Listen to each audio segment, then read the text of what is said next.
Modi cabinet की बैठक के बाद प्रकाश जावड़ेकर ने कहा है कि एमएसएमई की परिभाषा तो बदली ही है, अब इसकी परिभाषा का दायरा भी बढ़ाया गया है। एमएसएमई में ये संशोधन 14 साल बाद हुए हैं। 20,000 करोड़ रुपए के अधीनस्थ कर्ज के प्रस्ताव को मंजूरी दी गई है। इसी के साथ 50,000 करोड़ के इक्विटी निवेश को भी मंजूरी दी गई है। एमएसएमई के कारोबार की सीमा 5 करोड़ रुपए बढ़ाई गई है। उन्होंने कहा कि बैठक में जो फैसले लिए गए उससे रोजगार बढ़ाने में मदद मिलेगी। सोमवार को मोदी कैबिनेट की बैठक हुई। इस बैठक में कई अहम फैसले लिए गए हैं। इसमें कृषि, मजदूरी से लेकर छोटे उद्योगों के लिए कई बड़े फैसले लिए गए हैं। कैबिनेट बैठक में लिए गए निर्णय के बारे में बताते हुए केंद्रीय मंत्री प्रकाश जावड़ेकर ने कहा है कि रेहड़ी पटरी वालों की योजना को एक नया नाम दिया गया है। अब ये योजना पीएम स्वनिधि योजना के नाम से जानी जाएगी, जो मुख्य रूप से रेहड़ी पटरी वालों के लिए समर्पित होगी। प्रधानमंत्री नरेंद्र मोदी की अध्यक्षता में कैबिनेट की बैठक हुई। बैठक में लिए गए फैसलों को लेकर केंद्रीय सूचना और प्रसारण मंत्री प्रकाश जावड़ेकर, सड़क परिवहन मंत्री नितिन गडकरी और कृषि मंत्री नरेंद्र सिंह तोमर ने प्रेस कॉन्फ्रेंस कर जानकारी दी। शहरी और आवास मंत्रालय ने रेहड़ी पटरी वालों और सड़क पर माल बेचने वालों की क्षमता बढ़ाने के लिए मदद देने की बात कही है। एमएसएमई के लिए 20,000 करोड़ के ऋण का प्रावधान किया गया है। 50 लाख रेहड़ी पटरी वालों को फायदा पहुंचेगा। रेहड़ी पटरी वालों के लिए लोन की योजना शुरू की गई है। शहरी ग्रामीण रेहड़ी पटरी वालों को 10,000 रुपए लोन के तौर पर दिए जाएंगे। सरकार ने 14 खरीफ फसलों की एमएसपी बढ़ा दी है। प्रधानमंत्री नरेंद्र मोदी की अध्यक्षता में कैबिनेट की बैठक में यह फैसला लिया गया है। मोदी सरकार के दूसरे साल की ये पहली बैठक थी। केंद्रीय कृषि मंत्री नरेंद्र सिंह तोमर ने एमएसपी के बारे में जानकारी देते हुए बताया कि कोरोना के संकट के चलते लागू लॉकडाउन में प्रधानमंत्री मोदी की प्राथमिकता में गरीब और किसान रहे हैं। इस दौरान सरकार ने किसानों के लिए बड़े फैसले लिए हैं।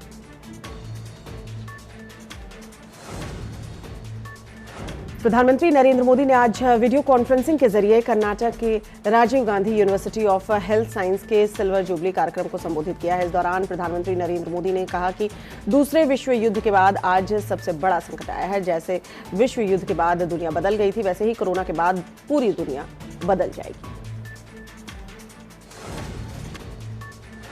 देश में जारी कोरोना वायरस के संकट के बीच आज एक नई शुरुआत हो गई।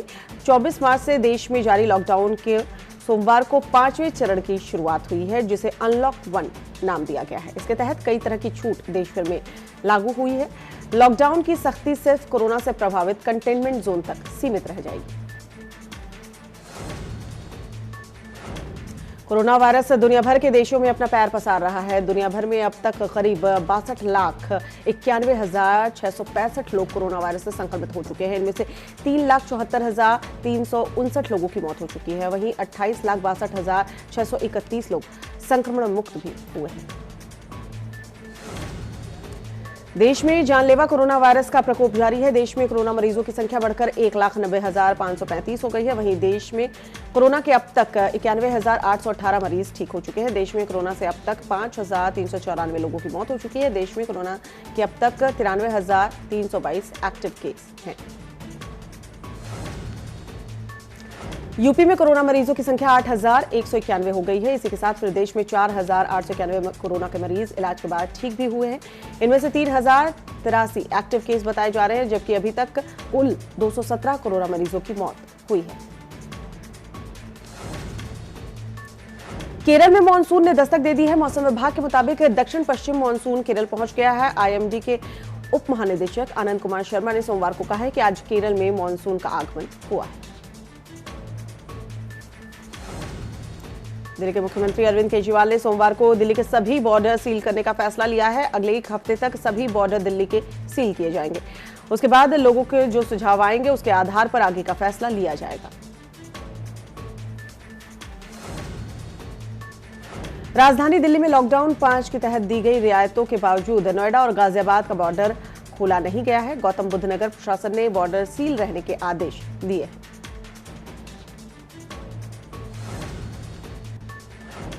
भारत के कुछ हिस्सों को नेपाल के क्षेत्र में दिखाने वाले नेपाली नक्शे पर बहुजन समाज पार्टी की अध्यक्ष मायावती ने चिंता जाहिर करते हुए कहा है कि ये दुष्कर स्थिति है। मायावती ने ट्वीट कर कहा है केंद्र सरकार को इस स्थिति पर गंभीरतापूर्वक विचार करना चाहिए।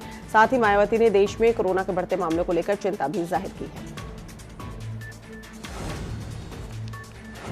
नई दिल्ली स्थित पाकिस्तानी उच्चायोग के 2 अफसरों को जासूसी के आरोप में पकड़ा गया है, जिन्हें सोमवार तक देश छोड़ने का आदेश भी दे दिया गया है। अब इस आदेश के बाद पाकिस्तान पूरी तरह से बौखला गया है। पाकिस्तान के विदेश मंत्रालय ने इस्लामाबाद में अब भारतीय दूतावास के अधिकारी को समन भेजा है। पाकिस्तान की ओर से भारत के इस एक्शन का विरोध किया जा रहा है।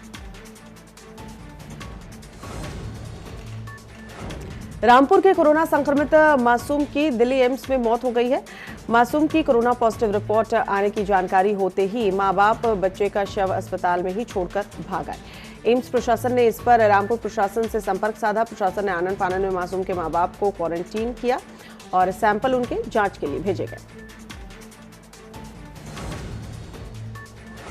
गाजियाबाद एसएसपी कलानिधि नैथानी ने कोरोना योद्धाओं को प्रशस्ति पत्र देकर सम्मानित किया है। यातायात पुलिस के 259 कर्मचारियों को एसएसपी ने प्रशस्ति पत्र देकर सम्मानित किया है। कोरोना महामारी में गाजियाबाद पुलिस फ्रंटलाइन पर कोरोना वॉरियर्स के रूप में काम कर रही है। मऊ में 6 कोरोना पॉजिटिव मरीज मिलने से हड़कंप मच गया है, जिनमें 2 सगे भाई समेत एक युवती शामिल है। ये सभी लोग मुंबई, हरियाणा, दिल्ली इत्यादि महानगरों से अपने घरों की ओर लौट रहे थे। इन लोगों की जांच कराई गई। इन लोगों की रिपोर्ट पॉजिटिव आई है।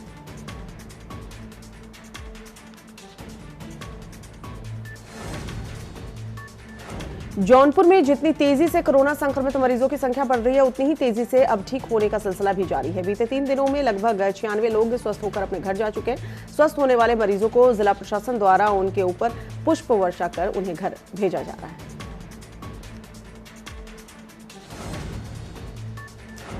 काशीपुर में एक दिन में 10 कोरोना संक्रमित मरीज मिलने से हड़कंप मच गया है। आनन फानन में पुलिस प्रशासन के आला अधिकारी राजकीय चिकित्सालय पहुंच गए, जहां स्वास्थ्य विभाग की टीम की मौजूदगी में सभी को रुद्रपुर कोविड केयर सेंटर भेज दिया गया है। काशीपुर में पॉजिटिव पाए जाने के बाद सभी कोरोना मरीज दूसरे राज्यों से लौटे हैं। गंगा दशहरा के पावन पर्व पर संत महात्माओं ने संगम में आस्था की डुबकी लगाई है। अखिल भारतीय अखाड़ा परिषद के अध्यक्ष महंत नरेंद्र गिरी और महामंत्री हरिगिरी के साथ साधु संतों ने संगम में स्नान किया है। इस दौरान साधु संतों ने कोरोना वायरस से देश और दुनिया को मुक्त कराने के लिए मां गंगा से प्रार्थना भी की। राम जन्मभूमि तीर्थ क्षेत्र ट्रस्ट से नाराज योद्धाओं के संतों को मनाने के लिए विश्व हिंदू परिषद के नेता और बीजेपी लगातार संपर्क बनाए हुए हैं। विश्व हिंदू परिषद के केंद्रीय पदाधिकारी राजेंद्र सिंह पंकज दिगंबर अखाड़ा के महंत सुरेश दास से मुलाकात करने के लिए पहुंचे, तो वहीं बीजेपी विधायक वेद प्रकाश गुप्ता संतों के दूसरे दिन चल रही बैठक में शामिल होने के लिए पहुंचे, जहां संतों ने उन्हें ज्ञापन सौंपा है। काशीपुर में कुमाऊं मंडलायुक्त ने बाजपुर रोड स्थित क्वारंटीन सेंटर का निरीक्षण किया। इस दौरान कुमाऊं कमिश्नर ने जिले के क्वारंटीन सेंटर्स की स्थिति पर संतोष व्यक्त किया है। इस दौरान मीडिया से रूबरू होते हुए उन्होंने कहा कि क्वारंटीन सेंटर की स्थिति अच्छी है। माननीय हाईकोर्ट के द्वारा नियुक्त अधिकारियों के माध्यम से क्वारंटीन सेंटर्स का निरीक्षण करवाया गया है, जिसकी रिपोर्ट आना अभी बाकी है। टिहरी गढ़वाल दुग्ध उत्पादक सहकारी संघ की माली हालत बेकार हो गई है। दुग्ध संघ की हालत ये हो गई है कि सीमित किसानों का भुगतान भी वो नहीं कर पा रहे हैं, जिसके चलते अमूमन दुग्ध समितियां बंद हो गई हैं। ऐसे हालत को देखते हुए टिहरी के प्रभारी मंत्री धन सिंह रावत ने कहा है कि टिहरी को छोड़कर सभी दुग्ध संघ प्रॉफिट में है और टिहरी दुग्ध संघ को घाटे से उबारने के लिए सरकार जो है प्रयासरत है। लॉकडाउन के कारण मिर्जापुर में गंगाजल में 60 से 65% का सुधार नजर आ रहा है। नदी को प्रदूषित करने वाले कारखानों के बंद होने के कारण गंगा नदी में मिलने वाले दूषित जल का आना बंद हो गया है। गंगा किनारे बसे मिर्जापुर में विंध्याचल से लेकर नगर तक दर्जनों घाट हैं। गंगा का निर्मल जल देखकर लोग काफी प्रसन्न नजर आ रहे हैं। धर्मनगरी हरिद्वार में विश्व आयुर्वेदिक परिषद द्वारा निःशुल्क आयुर्वेदिक औषधि क्वाथ का वितरण किया गया है। डॉक्टर महेंद्र राणा ने बताया है कि हरिद्वार की जनता के लिए आयुर्वेदिक जड़ी बूटियों द्वारा औषधि का निर्माण किया गया है, जिससे कि इंसान की रोग प्रतिरोधक क्षमता बढ़ती है, जिससे कि कोरोना वायरस से बचाव में उन्हें काफी मदद मिलेगी।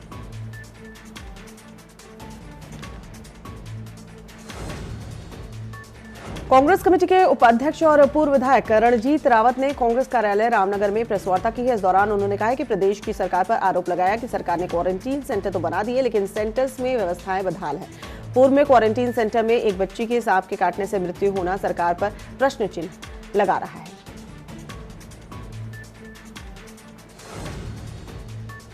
रुद्रपुर सिडकुल की एक कंपनी में काम करने वाले एक युवक ने अपने एक दोस्त के साथ निजी खर्चे से कोरोना वॉरियर्स की रात भर सेवा कर रहे।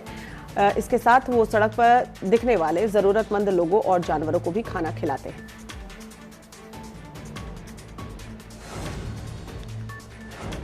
कन्नौज में पुलिस के खटारा वाहन मुसीबत बने हुए हैं। कैसे गंगा किनारे ड्यूटी कर रहे पुलिसकर्मी गाड़ी को धक्का दे रहे हैं। इन तस्वीरों में आप देखिए, ड्यूटी के दौरान इनकी गाड़ी जो है वो बंद हो गई थी, जिसके बाद इन्हें धक्का देकर गाड़ी को स्टार्ट करना पड़ा। पूरा मामला सदर के महादेवी घाट का बताया जा रहा है।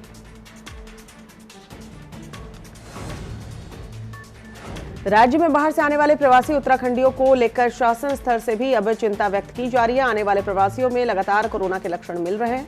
स्वास्थ्य सचिव अमित नेगी ने बताया कि सभी जनपदों के जिलाधिकारियों को निर्देशित करते हुए कहा गया कि राज्य में बाहर से आने वाले लोगों को सभी इलाज मिल सके, इसके लिए अपने स्तर से दुरुस्त करनी चाहिए व्यवस्थाएं।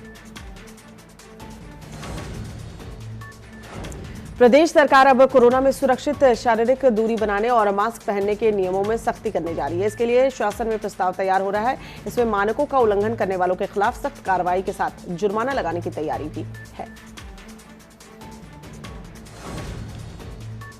सरकार में कैबिनेट मंत्री सतपाल महाराज की कोरोना रिपोर्ट पॉजिटिव आने के बाद सरकार में हड़कंप मच गया है। सीएम समेत तमाम मंत्रियों ने खुद को क्वारंटीन कर लिया है। कई नौकरशाहों ने भी खुद को क्वारंटीन किया है, जिसके चलते अब सरकार घर से ही काम करेगी। वहीं विपक्ष ने इसे एक बड़ी चूक बताया है। कैबिनेट मंत्री सतपाल महाराज के कोरोना पॉजिटिव आने वालों के बाद सरकार और प्रदेश में हड़कंप मचा हुआ है। इस दौरान मंत्री जिनसे मिले सभी की जांच होनी है। वहीं सचिवालय और विधानसभा के कर्मी भी डरे हुए हैं। ऐसे में सचिवालय संघ ने सचिवालय और विधानसभा को अगले एक हफ्ते के लिए बंद करने की मांग की है। अध्यक्ष दीपक जोशी ने कहा है कि सीएम समेत तमाम अधिकारियों से इसकी मांग की गई है ताकि कर्मचारियों की मेडिकल जांच की जा सके।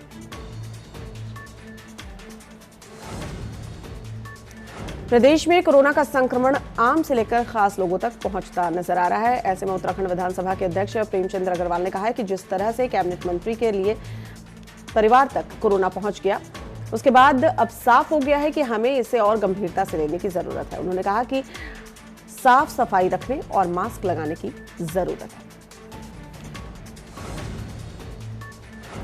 सरकार ने कर्मचारियों के एक दिन का वेतन काटने का फैसला लिया है। ऐसे में अब कई कर्मचारी संगठन इसके विरोध में उतर आए हैं। राज्य कर्मचारी संयुक्त परिषद के कार्यकारी महामंत्री अरुण पांडे ने साफ कहा है कि कोविड-19 के चलते राज्य के कार्मिकों के हर महीने की एक दिन की वेतन की कटौती कर सरकार ने बजट का सबसे सरल रास्ता अपनाया है। उत्तराखंड प्रदेश में टिड्डियों को लेकर कृषि मंत्रालय ने गाइडलाइन जारी कर दी है, जिसके तहत किसानों को कैसे टिड्डियों से सुरक्षित रहना है, इसके बारे में उन्हें बताया गया है। प्रदेश के कृषि विभाग मंत्री सुबोध उनियाल के अनुसार अभी टिड्डियों का आतंक उत्तराखंड में नहीं पहुंचा, लेकिन सुरक्षित रहने के आदेश पहले से दिए गए हैं। संत कबीर नगर के ढीवा गांव में एक पिता ने 3 बेटियों को घाघरा नदी में फेंक दिया। पिता ने अपने 2 दोस्तों के साथ मिलकर इस वारदात को अंजाम दिया। वहीं सूचना मिलते ही पुलिस के आला अधिकारी मौके पर पहुंचे। साथ ही गोताखोरों की मदद से बच्चियों की तलाश की जा रही है।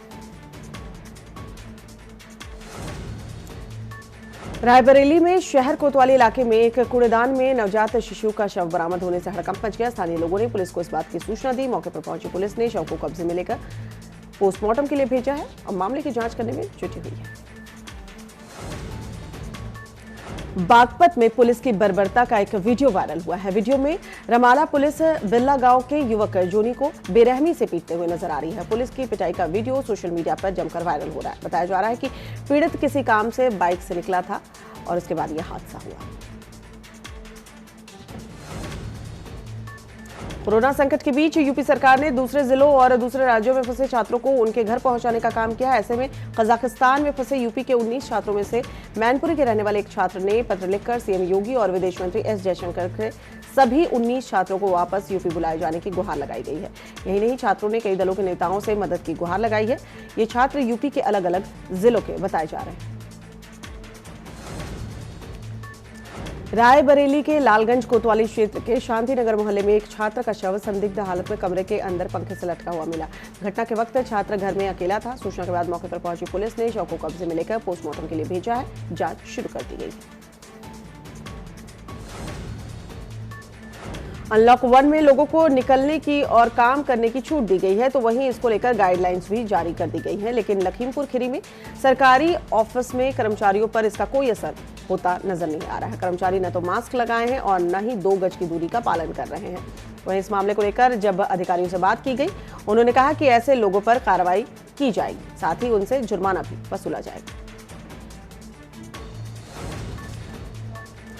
यूपी के गोंडा जिले के रेलवे स्टेशन पर राजकीय रेलवे पुलिस कोतवाली में तैनात 2 आरक्षी कोरोना पॉजिटिव मिले हैं। दोनों आरक्षियों के कोरोना पॉजिटिव मिलने से रेल महकमे में हड़कंप मचा हुआ है। दोनों सिपाहियों को कोविड लेवल 1 हॉस्पिटल में एडमिट करवाया गया है। ये दोनों रेलवे कॉलोनी के सरकारी आवास में रहते थे। कॉलोनी के सभी घरों को सैनिटाइज किया जा रहा है। दोनों मरीजों के पॉजिटिव मिलने के बाद फिलहाल जिले में कोरोना मरीजों की संख्या 65 पर पहुंच गई है।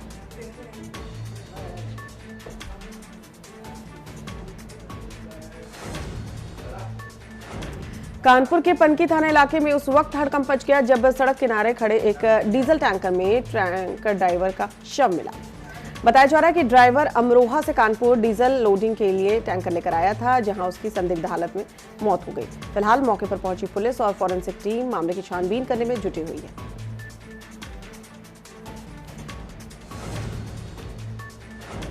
हापुड़ के थाना सिंभावली क्षेत्र के वेट गांव में 2 पक्षों में पैसों के लेन देन को लेकर जमकर पथराव हुआ। पथराव का वीडियो सोशल मीडिया पर वायरल हो रहा है। घटना की सूचना पर पुलिस मौके पर पहुंची जांच करने में जुटी हुई है।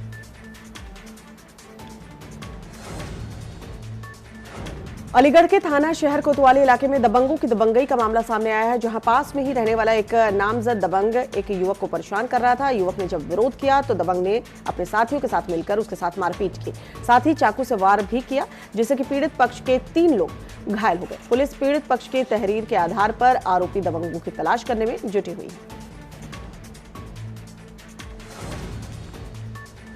संभल के गन्नौर कोतवाली इलाके में राइफलधारी दबंग का वीडियो वायरल हो रहा है। वीडियो में आपसी रंजिश में मौजूदा प्रधान को पूर्व प्रधान ने अपने साथियों के साथ घेरा हुआ है और वो गोली मारने की बात कह रहे हैं। वीडियो के आधार पर पुलिस ने 4 लोगों को गिरफ्तार भी किया है। मुजफ्फरनगर में थाना भोपा क्षेत्र के नया गांव में घरेलू विवाद के चलते एक महिला अपने 2 बच्चों को लेकर गंग नहर में कूद गई। नहर में कूदी महिला को बचाने के लिए नदी में कूदा महिला का भांजा भी नहर में समा गया। गोताखोरों की मदद से चारों की तलाश की जा रही है।